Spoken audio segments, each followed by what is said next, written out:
Thank you for joining us for Moss Talks, where we have more conversations and more culture. I'm Joel, co-founder and creative director for Moss Magazine. And I'm Sydney, co-founder and editorial director for Moss Magazine. So we have a couple topics to talk about this week. Sydney, do you want to go first? Well, my topic this week covers two realms, the beauty world, the content creation world. So I want you to listen to my stories, and then I have a question to pose at the end. Okay. In the makeup world, Patrick Ta, who is a makeup artist, has released a new line of blush, which he is calling transitional blush, and has also trademarked that term, transitional blush. His packaging for the blush is exactly the same as another makeup brand, Juvia's Place. They're black. I believe they are black owned, but obviously they're catering to black women. Their products are really pigmented for black skin. The main problem, however, is, of course, the packaging, but more importantly, the trademarking of the term transitional blush, because it is a technique that has been around, but it became popularized recently by a makeup artist, Paint by Esther. She is a black woman. Are you following? So that's in the makeup world. Yeah. In the content creation world, I think you've seen these women. It's a group of 4 young professional women that live in the 5 boroughs of New York. And they created a shared page. I see them on TikTok. I'm not sure if they also have an Instagram page. But the series is called The 4 and the 5. So 4 women in the 5 boroughs. Yeah, I've seen them. Now, there's another group of young women in Atlanta who have also created a mini-series and shared an account called The 4 Girls. No, For the Girls. 4, number 4. Yeah, 40, yeah. So social media is split, saying the Atlanta girlies are copying the New York girlies, and others are expressing that this has been a concept, and the 4 and the 5 is just the most recent to gain popularity. So this is what I would like for us to chat about. I already know what my answer is going to be, but go ahead. Where is the line between inspiration and plagiarism? I think it comes down to a point where it becomes plagiarism when you're doing exactly the same stuff. Like, it's like, I say, if you take an idea and you never give credit where credit is due, like if I said I'm 4 and 5 and I'm making it in this area and I don't say anything about the original 4 and the 5, then that's considered plagiarism in my book. Like if I say, oh, let's make it, like someone made a TikTok about bikes, and I say, oh, I'm gonna make a TikTok about the same bike, say the same thing, do the same stuff, and then pattern to the audience. That's plagiarism. I agree. But let me ask, what does this have to do with Patrick Ta? Because it's the same. That is the same idea of Patrick Ta plagiarizing the packaging of this other black brand, but also the technique of another makeup artist. Like, it's not a new technique, but she definitely like popularized it and made it a more modern way of doing makeup. I also want to add this, that in social media and in the world, everyone thinks they have original ideas. Everyone thinks they're special, and they are special. But with the amount of people in the world, there are some ideas that are just shared. Like it's just a matter of who's going to make it first. It's just a matter of who's going to be the person to put it out, who's going to be the person to make it go big. And it's like how I say, it's not to invalidate the person whose idea it was first. It's to show that you had the idea, but it was given to someone else and you should have done it first. Well, but this doesn't relate to that. I'm just saying that. Okay. I'm just saying that ideas can be shared. Yeah, ideas can be shared, and I think when they're shared, you still should give credit where credit is due.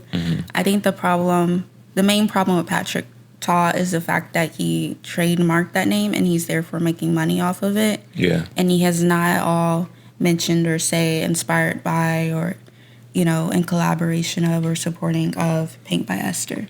Because Paint by Esther really popularized this way of doing blush. Like, she uses 2 types of blush. And she uses concealer in between, and like it's a technique. It's truly a technique, but again, it's not new. She's just using it now in modern age. Like, we weren't wearing blush in that way until she started popularizing that technique. So I think that's kind of where it's messed up, is the fact that he's making money off of something that she has kind of made a staple of her makeup look. Like, when celebrities get their makeup done by her because of the way she's doing this technique. Yeah, and I'll say this. In terms of like the legality, trademarking, branding, however you want to look at it, I don't like getting into stuff like that because I'm like, it's a lot of white lines. There's a lot of paperwork, a lot of boxes, a lot of squares that you got to fit inside of. And if it's outside of that, you just kind of SOL. Yeah, and I think that's what sucks for Paint by Esther, because I mean, like, at this point, what can she do now? Yeah, and I was like, and then again, like, you got to think about it like this: if you take these same ideas to court, they don't care about who had the idea first. They care about who has the paperwork. Who did the process first? Yeah. So yeah, it sucks, but it's true. Well, next hot topic we have this week is, so we all know, we all seen pieces of the NBA. There are many flaws with the NBA, but this year there is a glimmer of hope. So first off, the Knicks made it to the finals, and it's been 27 years. If I'm correct, it's been 27 years. Oh, wow. So yeah, it's been a long time. I think was it 2003? I don't know. It's been long. You know what year 27 years You ago know what I was. mean though. I don't know the exact number, but I'm saying it was a long time. Wow. Or 1993. I didn't know it was that long. But yeah, it's insane too because like they're not viewed as a super team. Cause you know how it was LeBron. He went back to back. All the stuff that happened. Yeah, Like I know the Knicks players. Yeah. Everybody said like he had a super team. Like nobody really knows the Knicks. Well, I say true fans do. True fans know who's on the Knicks. But someone like me, I don't know anyone who's ever played on the Knicks. Yeah, like if you want to think about it like this, the Knicks are that one friend you knew in high school who was just there. Like they were interacting, they were always there, they were part of the group, but you didn't realize they blew up until they got out of high school and they started looking fine. That's the friend in high school. Like you didn't know you didn't know it was bad till they left high school, or you started seeing them outside of high school. But anywho, I said to say this: it's great that another team is going to the finals. Besides, love LeBron, but I'm proud you're not there this year. I'm proud it's not the same super teams because again, New York needs it. Because I think I agree with that point. It's refreshing to see a team who normally doesn't get this type of hype. It really pulls a state together, whether you normally root for them or not. I think it's been really like inspiring to see the crowds of the streets of New York fill up with crowds. Kind of same thing here that's happening with the Hurricanes. Yeah. It's just really nice to see like teams who haven't had success in recent years like finally like make it, and to know that people in their state really do support for them, and the support's always been there. So I just think it's just really nice to see to that point. And it's been a long time coming because I think in the last 3 to 4 years, like they've been like knocking on the door. They've been getting close. They've been going to the semifinals and so on and so forth, and like they've really been honing their team to get closer. And with Knicks fans, like it's always that point where they get close or they make it to the playoffs and it just falls apart. Like they had Carmelo Anthony. I think it was like their last hype player they had, where they thought they actually had a chance, and he took them far, but he ain't taken close enough. Yeah. But also the Knicks are playing the Spurs, which is great because they have Victor, the 7'7", the 7'7" dude. Y'all all know that's like super tall, and that's a story in its own too because this is Victor's third year Ever in the NBA. This is his third year. And like he's made it to the championship. Yeah, to the finals. And like how I say, there have been players that made it earlier. Like Magic made it in his first year, but that's a different generation. Yeah. But Victor's been playing overseas, so he has the experience before he came to the NBA. But to do it with a team where it's not really any. There's veterans, but there's no real veterans. Like there's no LeBron, there's no Carmelo, there's no player that's been there and done that, that's on the team and like telling them how to do that. So it's interesting to see how a team that's very young, that's like two rookies in, that's on the starting lineup, that are going to the finals and seeing how they overcame all that adversity and still. I think, can I kind of speak on that? Mm-hmm. I think it's really nice when a team has like synergy in that way. Yeah. Like, at least for me, like I've competed my entire life and have been on teams. And like I grew up doing competition teams, but nothing compares to the team I had in college. And I think that's because you kind of come in together with like a bunch of girls, like you're all rookies, and you work your way up throughout the years to like you get to know that group of girls. You guys grow, you become leaders, and like by the time we were seniors, we like set the energy in the ground for the rest of the rookies, because like our class was a big rookie class, and then when we were seniors, those rookies were a big rookie class. And I think we were able to really like create teams from scratch, and like you get to know each other, like you just know like how like people move, and like you really bond. Like I just feel like that really makes a difference of like having like a good core team. Like you can go far. Like it doesn't matter if you have one really, really good player. Like you're only as strong as your team. Yeah, that's true. And like with the Spurs too, because they've been a team that used to battle with LeBron when they go to the finals or in the playoffs. And so like with their team, they don't have the same coach. Like they got a new coach for like 2 or 3 years ago because their coach got too old.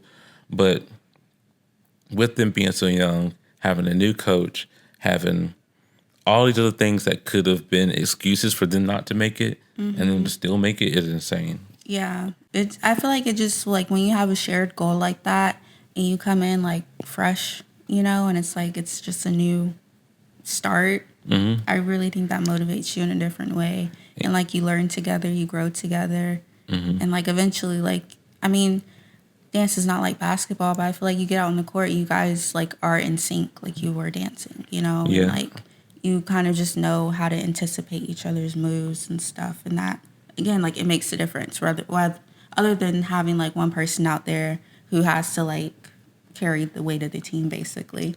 And I think another thing too is that with both of these teams, like they care. That's the main That thing makes a we were difference. missing from the last 2 or 3 years.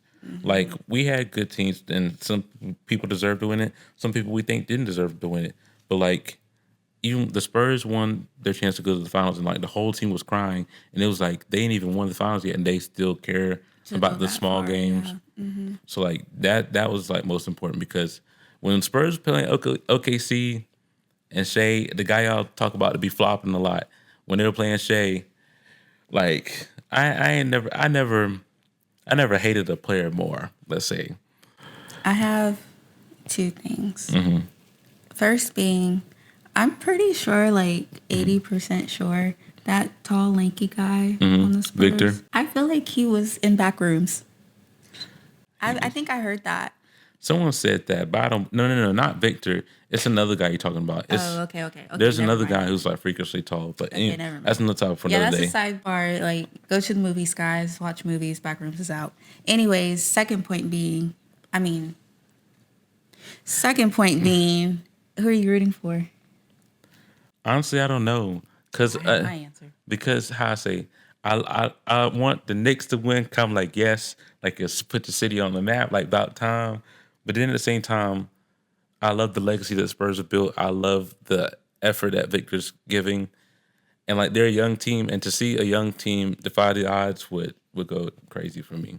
Well, who are you picking? You can only pick I'm, one. I'm not picking. That's what you gotta realize. I'm a fan. I know, I'm a I fan know, of I the know. game. People always ask us, "Oh, what team you picking? Who do you want?" Well, I'm a fan. I want to see a good game. I want to see Game 7. I don't want to see. I don't want to see. Oh, this team up by 40 every single game. Like a sweep would be nice, but I love seeing the effort that's in a well played game. Like I don't want to see a lopsided victory. I want to see 10 versus 10. I don't want to see 10 versus 1. Well, I'm rooting for the New York Knicks. Go Knicks. And hopefully the girls come out and dance, because New York Knicks is one of the best dance teams in the industry. Just saying. Also, I saw this on TikTok, but free throws. How does a guy get paid millions, practice endlessly, got people that I massage him, never understood that. got people that massage him, people that drive him, people that take care of his finances, put food on his table, take him back and forth to practice, do all the wop the whoop you want to call. But then he gets that line. It's 2 seconds left in the game, and miss all free throws. Like it's never made sense to me because like I play basketball to a certain degree, not to their level, but to a minimal amount to where I know if you give me the ball, I'm at the free throw line. I'm making these free throws. Yeah, I never understood it. And I think what pissed me off about it is I didn't really know a lot about, basketball. I really got into it because of dance. But it's so infuriating to be up there holding your arms and your pom poms up, waiting for them to make the shot, and they miss. And you can't be like, oh my God. You have to sit there and smile and just And wave your pom poms. And it's just like, you couldn't do that. Like, it's right there. and to add that there's nothing changing. The Nothing. balls is Everyone is the balls the still, same. everyone The is goals the quiet. same. The crowd move every time, No but you by distractions. yourself. I don't get it. Like I don't get it. Do better, y'all. Like, that's like, and I feel like that's like, if you go to a job, that's like minimum requirement. and Like, the only thing is the only thing I'm gonna give the players is you may be tired, you may play the full game, but at the same time, that don't mean anything. You still have to if show up and push your body, if even if I'm you're tired. I ain't gonna lie, I couldn't be a coach. If I'm a coach and you go to line, let's say you make 100 in practice, you make 100 free throws, non-stop in practice, and you go to the game, you miss two, well, we running. Oh I'm telling you, yeah, we running. I would be that coach because I had strict coaches like that. No, But 100%. but anywho, we going for we gonna move Sorry, past guys. this. I usually don't rant like this. We're gonna move past this because how to say basketball is one of those sports where it's a good atmosphere because like you're indoor, like Yeah, it's basketball's so fun. Go but to basketball games, guys. Go to where if you have a team where you're at, whether it's women's or men's, go and support them. Whether it is the major league or minor. I mean, say what you gotta say. because we have what the Greensboro Swarm here. The major league and minor leagues for baseball. Okay, y'all know what I'm trying to say. Go out and support the Go support sports. your local teams. Yeah, that are by you. And not even just basketball, baseball, soccer, hockey, everything. It's like the atmosphere goes crazy. Just saying. But yeah, support your local teams. Community. Yeah, go buy a hot dog, eat a pretzel. Yes. Eat 9 hot dogs and drink 9 beers. Isn't that Anywho, how it goes? I would sing the song. you gonna but have people clogging them porta potties. that's why they're there. Whole line of them. Anywho, the same way you support your local teams, feel free to take a shot on our creative this week. It was ANTMAN. So please go check that out and feel free to support, like, and subscribe. Thanks again. This is Moss Talks. I'm Joel. That's Sydney. Peace out. Good afternoon, and thank you for tuning to Moss Talks. Today we have the pleasure of speaking with Ant-Man about where his style began, how it's evolved, and the meaning behind the symbols that show up again and again in his work. Thank you, Ant-Man, for joining us today. Thank you. Thank you for having me. It's a pleasure meeting you too. But I want to dive right in. What's the earliest memory you have of making art? Ooh, so the earliest memory, so one left set. So I'm actually from Kingston, Jamaica. So I was born in Jamaica. I spent 7 years of my life there. So for us, art was a little bit different. I grew up with like kind of like murals.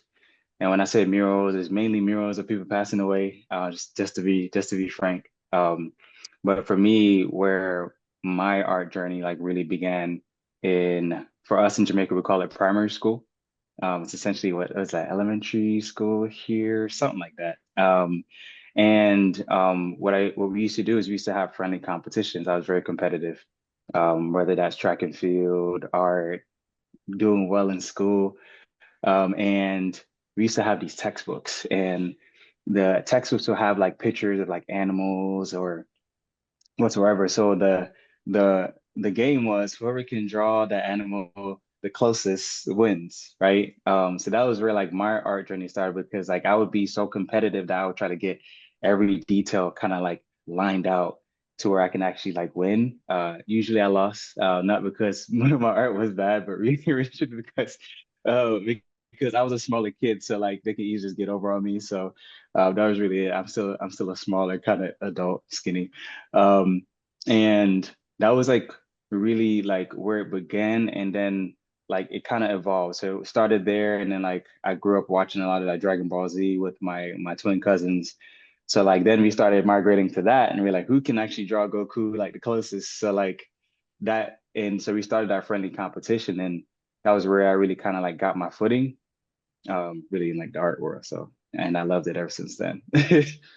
So in that process of like drawing animals from your school books and then drawing Dragon Ball Z, when did that shift into something you took on seriously? I think so. It shifted for me when I traveled to the States. I moved to Atlanta, Georgia with my dad. I stayed with my dad and my stepmom, my step siblings. And when I got to elementary school, it was tough. So I tried to find like an outlet because like the English to culture barrier is a little bit different. It still is different for me, but a little bit more assimilated now. But when I transitioned to elementary school, we had art class. So I got to do something that I kind of grew up doing. And I took like, what was it? I was part of like the art club in high school. So sorry, middle school art class, high school art club. And that's when I really kind of like stuck with it because like we were kind of getting into like charcoal. And like I really liked how like you can like almost like mend charcoal to make it look the way that you want it to look, the different shades. And I thought I had a couple of my art, my old pieces, but I started off drawing like portraits of people, and I would draw like portraits of, like Bob Marley and some of my heroes that I grew up with, and I really really enjoyed it. So like I really took that in full stride, and I'm going to be honest with you. I took a large break after that. And just because the school ramped up, life ramped up, and so I kind of took like a big pause in it.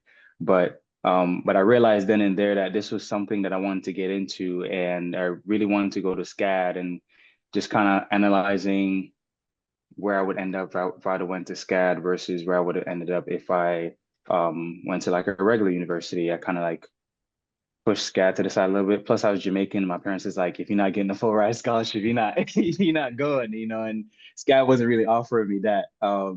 So I did take like a huge break, but I still scribbled, I still drew, and I realized that, I wanted to do what I need to do professionally so that I can actually express myself in a very artistic way. So um, yeah, I'm gonna stop right there. It's I was, gonna really like lead up to like where I am now. So I don't know if you guys want to keep on going, but no, but no, you're fine. I wanted to ask since you kind of brought it up, how does like does it change for you since like coming from Jamaica? Like, does your family's views impact your work, or is that something you want to reflect on? it does. Um, my family's views, it does impact my work because like I said, like I enjoyed portraits so much. Um, I enjoyed portraits so much. I enjoyed cartoons, and honestly, my family kind of hated cartoons, so it influenced it, not in like what they told me I need to do. I did it. It's more so what they disliked. I kind of like did it. That was like my form of like rebellion because I was just a good kid in school. So, Yeah. um, so it kind of evolved from there, and I was like, look, like I really enjoyed doing like portraits and kind of doing things that like my family doesn't want to do or they felt was like unsafe. So that's how it kind of influenced me to kind of like continue to do it. But also influenced me to kind of plan out when I wanted to get back into it. And at first it was a little bit difficult because I was like, oh man, like I really wanted to go to SCAD and I really wanted to pursue like my creative endeavors. But then I was like, um, but then I was like, man, like the the recommendation, especially kind of weighing that I'm from Jamaica, so I really have to make something work and really be great in life, to really make it and really make ensure that my family's like proud of me. Um, I understood that I had to make sure that the foundation, I had to get that first. So I got the foundation, I made mistakes, I became a professional, in my field respectively. And then when I realized I had all those skills, now me creating, I can actually be consistent. I can actually analyze, or even look at what's out there in the current market and like how I can actually make an impact and make something that's, if you see it, it's mine. So it was necessary. And I love that. Thank you for adding that. That wasn't a part of my original questions, but yeah, I'm glad you were able to reflect on that. I think it's so cool that like art has just always been a part of you naturally in a way, just hearing you speak on it. And I like that even though you took the break, like you returned to it. And I think that's important. Yeah. That's really inspirational. I think a lot of people kind of like just give up on the dream. Um, Mm.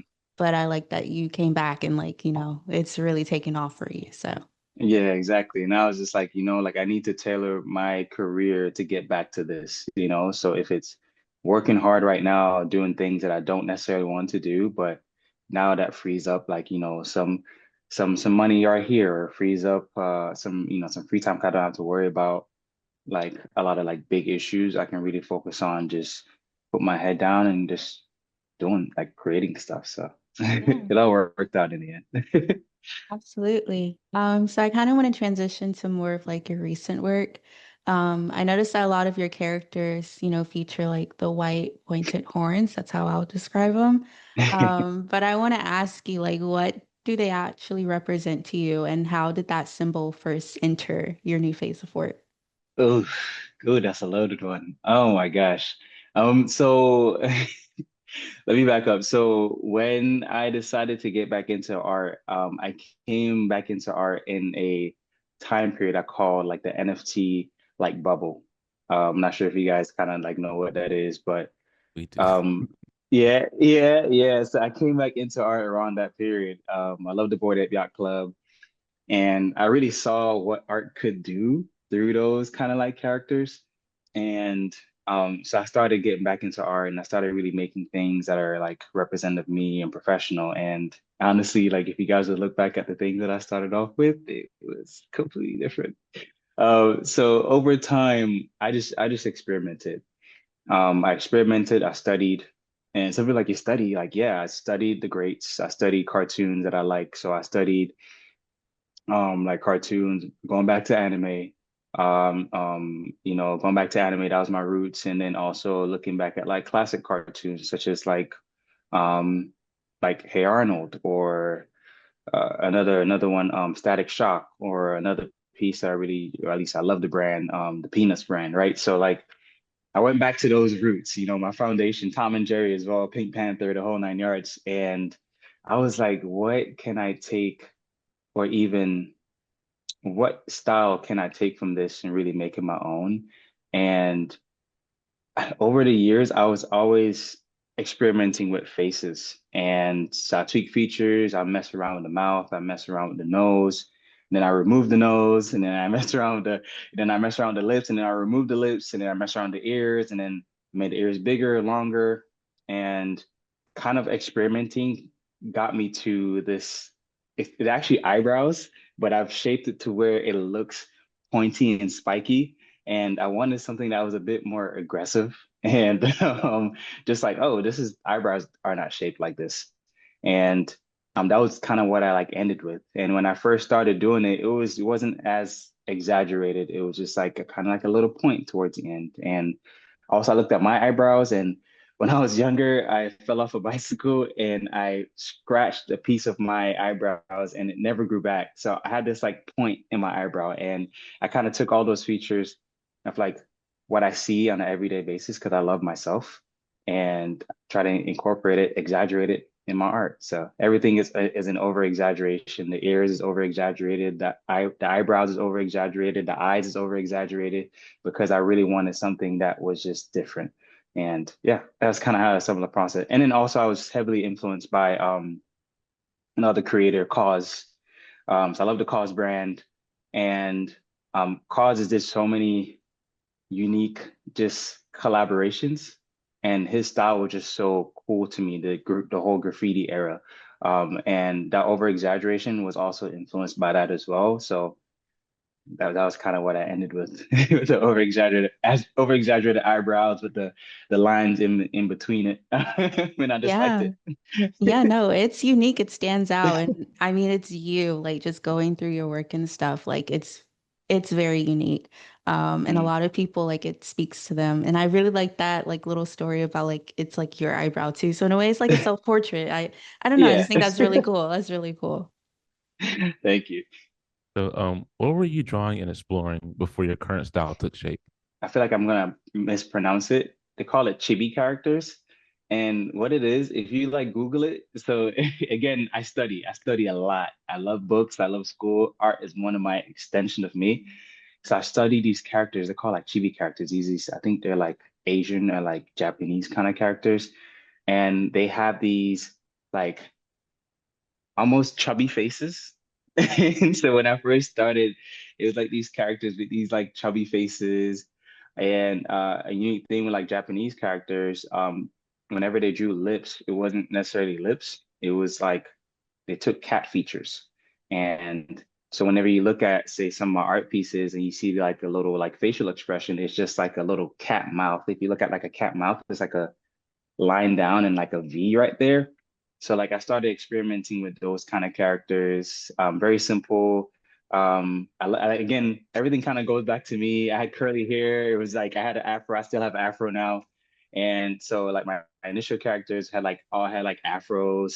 I started off with this character. I gotta mention this character. My character name was Blue. And when I was in the NFT era, I drew this character Blue over and over and over and over again. And it was this blue character. His face was like blue.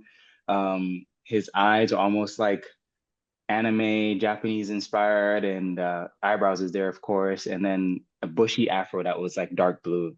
And I had that same style kind of repeat, and I refined it over time. So that was what I started off like really like honing in on before actually, I guess after elementary school, an actual mature adult, drawing this character I named Blue. And then his name evolved from Blue to Blue Boy, and then now it's Ant-Man, but every single one of my artist titles goes back to blue. So it goes back to, so every single one of my titles now is like Hulk Boy or or what's another one? Or like Nappy Boy or whatever it is. I say boy, but it's not really boy. It's boy in Jamaican is boy. So everything goes back to that foundation. It's just a different style now. I say, around what time were you making that? Was that something after elementary, or was it just something That during? was a that was in college. Okay, So I got to shout out my alma mater. So I went to the Air Force Academy. That was where I spent like 5 years of my life. So I left Atlanta, Georgia, went straight to Colorado, and it's a predominantly white institution. It's a military institution, Air Force, and it was tough to fit in. I couldn't fit in, and when I was struggling with like school and keeping up, or when I needed like a break, I just started drawing this character. He just kind of came out of nowhere, honestly. And I felt like it probably was because I felt that I didn't want my skin color to affect how people view me. So when I started off drawing Blue, it was a blue character because I didn't want the character to reflect that, oh, I'm a black person or white person. Like I just wanted to for people to accept me for who I am regardless of how I looked. And so that was really like the whole premise behind that, like just feeling accepted. And this character, it kind of evolved out of just not having or not feeling like at place inside that institution. And I just stuck to it. And I did it. I took breaks. I built it back up, took another break. And then eventually I just got to a point to where now it's just like my everyday outlet, and I create things pretty much every single day. I don't show off everything, but I have like over like 400 or 500 different pieces of artwork just sitting on my iPad and also just like around me. So um yeah, so it's becoming a hoarding problem now, but I but I know it makes me feel whole. Yeah. Yes, So real. that was where it came from. I love that, and I love how like Blue kind of, as you described, just started off. I guess more like as a smaller character, and then compared to what you're making now, like the big exaggerations and like just to hear how like Yeah, comfortable and expressive you are in your art now, I just think that's like such a beautiful journey that like you thank you. captured, whether you meant to or not. Like that's just really cool to think about. Yeah, thank you. Thank you. I appreciate it. I'm glad you guys enjoy it. That's the goal, right? Is to get people to see it, to enjoy it, and to really like feel that, that it's okay to do something that's different. It's okay to take breaks. It's okay to just be a human, and that's what I really want to kind of just take with me. Yeah. Yeah. Mm. So I'm gonna take on our final question. It's a two-parter, so I'll start with the first part. How do you see your work evolving from here? Whew. Um, Man, when you guys ask me that question,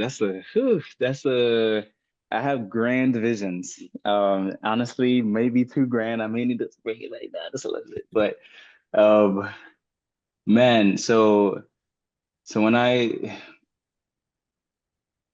think every artist wants to leave. Honestly, you guys can probably change my title to artist. I'm claiming it. Screw it. Every artist wants to be great and grand, you know. That's never really been the goal for me. I just want to live a comfortable life. I want to live a comfortable life doing the things that I love. Nobody sees it, great. If people see it, that's also great as well.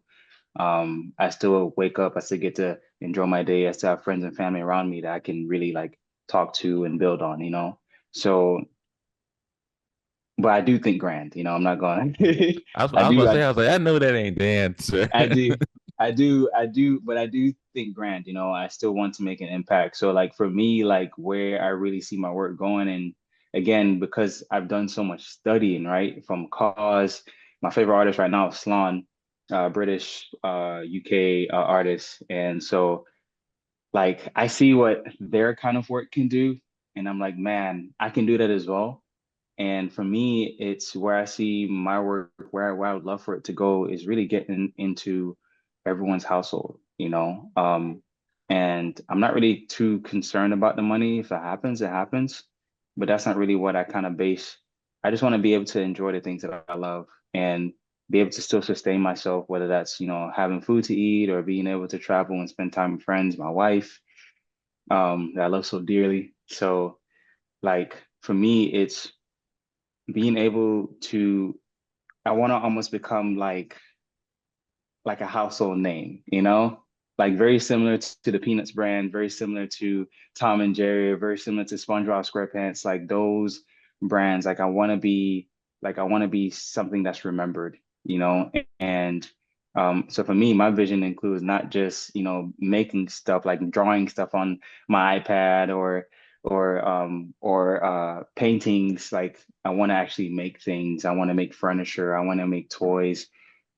I want to make clothes. I want to do it all. And with everything leading back to my signature style. So when you see it, you're like, oh yeah, I know that's him. I know he created that. So like I want to be able to get into every single field that I can get into, whether that's architecture, whether that's business, whether that's the galleries, the whole nine yards. I want to touch it all, and I really want to become like a household name that people will look at, and it brings them immense joy to see it, and especially when it's coming from a Black creator that's coming from Kingston, Jamaica, from the slums. Like I want that. So for me, that'll be the grand vision. If it doesn't happen, I'm still happy because I have a beautiful family that ensures that I'm still well, that I'm still healthy. So it's like at the end of the day, I'll still be straight. But this is something that I just want people to see and just enjoy. And most importantly, see the person behind it. I really want them to see the person behind it, that I'm a real person. So yeah. Yeah. No, there's yeah, there's a, there's a leaving your lot more in mark. that. There's a lot Leaving your more in that. mark. Yeah, no. And honestly, you hit on my second question because I was going to ask you, what mediums do you see yourself exploring next? But I mean, I heard clothes, I heard It's architecture, everything. everything. Yeah. And even I don't, so outside of my love for art, like music, of course, like my wife, my faith, all of that is incorporated in it. But like another part of me is music. Like I'm from Kingston, Jamaica. Like Like music is a part of who I am. So like for me, it's also like being able to like incorporate like music into like every single one of my creations. Because I feel that music helps shape people. It's a frequency that you can either agree with or you can disagree with, but everyone has a frequency that they're running on. So for me, like if you go through like every single one of my Instagram posts, every single piece has some music attached to it because it represents how I'm feeling and also really shows people that like my taste in music is like so broad. I love music. Like in my past life, I was some big musical artist, Prince, Michael Jackson, the whole nine yards. But in this life, I got to settle for just being an artist, and that's okay. But I think it's really in touching every aspect of our culture, and being able to just um add my piece to it and to where it doesn't break or it doesn't disrupt it, but it adds to it. I think that's really where I want my pieces to really go. It adds to the environment, it adds to the table, it adds to your computer, it adds to your phone. It's just adding something that you can just be like, dang, this is actually like pretty cool. Like, oh, he made this word. So that's really it for me. Yeah, no, we totally get that to a T. That's honestly what we're trying to do with the magazine. Like it's just something you have on your coffee table and you pick it up, you read it, or you just display it. Like it's just like in your life, just like in your Yeah. environment. Because I think there's beauty in surrounding yourself like in art and in culture. So yeah. Absolutely. Yeah, and I look, I think you guys understand exactly how I feel. I think, even looking at your guys' magazine, like it I don't remember how I even stumbled across you guys' magazine, but I saw it and it instantly popped out at me. And I was just like, wow, these are Black creators.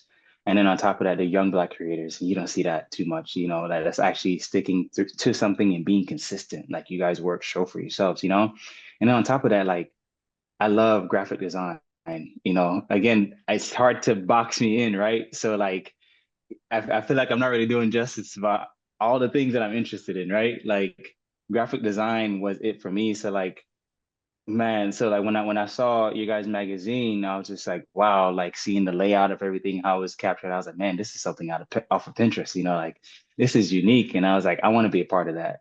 And I want to be a part of that new generation that's breaking boundaries, that's being consistent, that's showing off what our community is doing. So like I know you guys understand me exactly what I feel. I know you guys that's the goal is to make an Hmm. impact, to be on somebody's think to be on somebody's thoughts for the day. Right. That's the goal. I love that, and especially like as a designer, hearing someone that loves graphic design as well, it's music to my ears. Yeah, I'm self-taught, so that's the only thing. That's the only difference. But I'm not. But yeah, I love graphic design. Like and really and truly, like again, I love portraits. So every single one of my work is almost it's a portrait of that character. Like if you hang it up on a wall, it almost looks like a family picture. But your aunts and uncles, every single is portraits. And like graphic design plays such a heavy part of that for me because I wanted to balance the space. I didn't want to clutter your feed and how everything looked. I wanted you to focus on it's a white background. This is my character. Take it or leave Right. it. Hmm. Yeah. Um, and when my website was the same exact thing. Hey, I created my website from scratch. I had to learn Figma by myself. So Figma was crazy. And then going from Figma to Webflow and trying to incorporate everything, like it was, man, I think I made over like 5 websites before I actually stuck with one that I felt like I could actually present to the world. So like that's how like detail oriented I love this, I love just being able to create something. And I would spend hours and hours just messing with graphic design. So like I love you guys magazine. It's great. Thank you. Well, I'm gonna dive right into our quick fire. Basically, kind of how it works is I'll ask you a question, and the first answer that comes to your head, that's gonna be your answer. Mm. Okay. So, music while you work or silence? Music while I work. One color you can't live without. Red. A A place that inspires you. place that inspires me. Oh my gosh. Just one? Yeah. Oh. I'll say, okay, so current place that inspires me, Japan. Sketch first or freestyle? Freestyle. Sketch after. Yeah. Favorite cartoon growing up. Tom and Jerry. Okay, so we're gonna Or go back or Static Shock. Oh my to Static gosh, Shock. no. You know what? That's a tough one. Tom and Jerry. I started off in Tom and Jerry. I gotta give props in Tom. Okay. I would say so you said music while you work. What kind of music? What's a song that you're playing often Ooh, so recently? I would say I know it recent. changes. It changes all the time, as you can kind of imagine. Yeah, I'm not stagnant. Um, so I say recently, what I've been playing is okay if I look at my phone real quick. that's fine. Oh my gosh, it's that's a loaded question. I've been heavily playing um Givion's last album. Honestly, that's really been like my favorite album for the last month. I'm a huge fan of West Side Gun. And Hmm. up there at West Side Gun is Dejan McGee. Um, Speak my language. You speak my and language. then you can touch on Afro beats, you know. So like I go down there, Wizkid, the whole 9 yards. So but I said recently though, I would say Giveon has been like my favorite artist. That I've really kind of listening to. I actually went and got his album the other day too. So Oh, it's been love since. that. So so yeah, Giveon. But no, Oh, I ain't gonna you lie. did you ask for a song? And yeah, that's fine. That's all we need. Because for myself, that's all I need. Because the album is good. Like how I say, people. I would say I ain't saying all, but some people, very few select hate on Giveon just because he sung bad on one live performance. And Yeah, I'm it's like like, he's an the album's artist. so Like good. what? Like you don't like Prince and Michael Jackson weren't perfect every single time they hopped on stage. Like there was times where they just didn't do well, and that's okay. It's okay to flop. But the what he's contributed to the world, that album is gonna be remembered like for generations. And it's like I'm gonna take that album with me to the grave because like I could pull at least like 6 songs off of that, which my grading is if I can pull 3 songs off of it, it's a great album. If I can Mhm. pull one song, it's an okay album, you know, Yeah. because like I'm very like particular, like it has to speak to me. And like I pulled like over like 4 songs off of actually 5 songs off of his album, and I was just like, man, like what a work of art. Like, I would wow. say, I would say, have you been able to listen to Baby Keem's new album? Yes, I did. I listened to it like 2 to 3 days ago. I didn't pull a lot of songs off of it because Really? I've been such a huge like critic of rap lately, and I don't know. But the song that I did like, the one that's of course very popular. I hate to say it. I don't like being the person that loves the popular songs, but screw it. The one, was it strange? Is it Stranger? I think it's It's Stranger with Momo. oh yeah, one Uh, boy, yeah. yeah, that one has been like one of the songs I've kind of been like playing recently. It's so nice. It's very well put together. It's a really like a nice balance of sound. There's still rap there, but there's also that R&B kind of melodic kind of like feel to it. And I love R&B, so like I was like, yeah, that's the one for me. So I'm gonna add to that too. Even though I love the song, respectfully, for after Momo sang after Keem did his part, Kendrick ruined it for me. Kendrick ruined it for me. I'm I sorry. heard that a What? lot. I heard that a lot. I Uh, really heard that a lot. No, I don't think he did, honestly. Kendrick plays around with his intonation on every single one of his songs, mhm. and it works for some, and for some it doesn't. Um, and that one it wasn't bad to me, but it wasn't bad to me. They could have been Yeah, that's better, fair. but Yeah. but right now he's kind of running the show, so it's like Hmm. he can put out whatever you want to put out, really. Honestly, yeah, I love Kendrick. I just, it's just, it's how I feel. It's just my opinion. Dope, dope. Yeah, but I would say like definitely there's been so much good music, and honestly, I feel that like so for me, I watch pendulums. I treat everything like a pendulum. Like it swings good, it swings to very bad, and it swings back to really good, right? And for me, I felt like the last 2 to 3 years.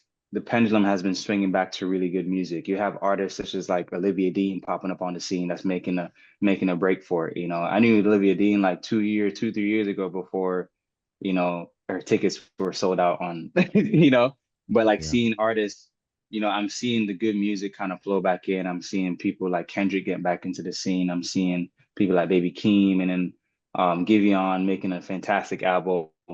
Man, the list goes on. McGee, like Bon Iver, like it's been such a good run for music this year. Even Gunna, honestly, I was bumping Gunna a lot this year. I was bumping Gunna 24/7, man. Shout outs to Gunna. Um, so like it's really, I feel that's really like a conclusion because it's been so much like just bad things put out recently and the sounds are the same. So it's like I really like that people are really getting back to our roots, which is creating great music. Like that is what we do as a culture. Like so it's really good to see that. But sorry, I digress. You're fine. I'm gonna follow up on one more question. So, sketch first or freestyle? Freestyle. So, talk me through your process here. So, when you say freestyle first, um, obviously you're drawing it out or you're creating something first, even if it's Mhm. not what you want to see. After that, are you like moving to another canvas? Are you doing another sketching on your iPad? What's after that freestyle? Ooh, so I like to fail first and I like to fail fast. And I know people categorize, I say failure really and truly is nothing is really a mistake when it comes on to creating art. Um, but in my eyes, I critique my work, So for me, when I begin, I usually freestyle and I'm not really trying to get anything out of it. What I'm trying to capture is the shape on the canvas. I like to mess around with the shapes. So for me, I may draw like a curve, like a little curve, and I don't necessarily know what's gonna happen with that curve. But what I start doing from that curve is I can start drawing out a shoulder, or I can start drawing out some eyebrows, and I can elongate the eyes, and I can kind of mess around and see where it really takes me. But I like to freestyle first because I want to make mistakes. I actually love making mistakes because the mistakes helps me create a second product that's better. At least it looks better to me. So I would freestyle first, make a lot of mistakes, and then I throw it away. So that's what I say when I have over like 300 to 400 pieces of work, like some people see some of like my freestyles and they're like, oh man, that's really good. And I'm just like, nah. And I just like, but I start off with the freestyles first, and then from the freestyles, I kind of go into another products and then I'll clear the canvas and I'll start fresh.